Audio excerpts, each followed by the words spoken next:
उद्याच्याला दहिवडीमध्ये अजितदादा पवार यांचा दौरा आहे दहिवडीमध्ये, ते येत आहेत.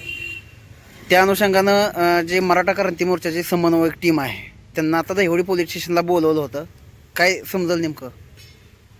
उद्या राज्याचे उपमुख्यमंत्री माननीय अजितदादा पवार हे मान तालुक्याच्या दौऱ्यावर येत असताना आज राज्यामध्ये मराठा आरक्षणाच्या संदर्भात जे वातावरण आहे त्या अनुषंगानं आमच्या सर्व समन्वय टीमशी पोलीस मिशनच्या प्रभारींनी चर्चा केली व आम्हाला योग्य ते त्या पद्धतीनं काही गोष्टीमध्ये त्यांनी सांगितलं की उद्या अजितदादांच्या दौऱ्याच्या अनुषंगानं तुमच्या भूमिका कशा असाव्यात याबद्दल आम्हाला माननीय पोलीस प्रमुखांनी आम्हाला या ठिकाणी काही सूचना दिल्यात आणि आम्ही निश्चित या मान तालुक्याच्या आमच्या आजपर्यंतची पार्श्वभूमी आहे की आम्ही कोणत्याही राज्यातल्या मंत्र्यांच्या दौऱ्यामध्ये कधीही हस्तक्षेप केला नाही हे आम्ही त्यांना आज सर्वांनी एकमतानं सांगितलं.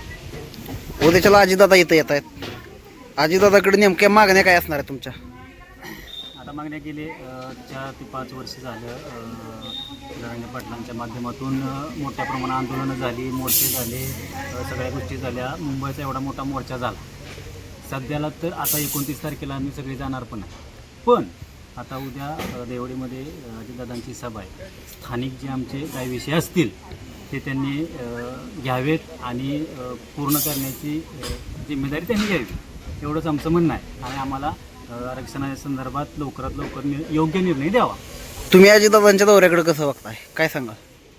अजितदादा एक बेधडक म्हणजे सडेतोड भूमिका घेणारे नेते म्हणून महाराष्ट्रात प्रसिद्ध आहेत आणि सर्व समाज सर्व जाती बांधव त्यांना मानतात.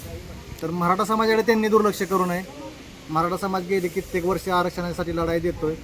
दादांचा दौरा आहे मान तालुक्यात, त्या अनुषंगाने दादांना आम्हाला नक्कीच भेटतील आणि आमचं म्हणण्याकडे ते अगदी काळजीपूर्वक लक्ष देतील आणि मराठा समाजाला योग्य न्याय देतील एवढीच आमची अपेक्षा आहे दादांकडून.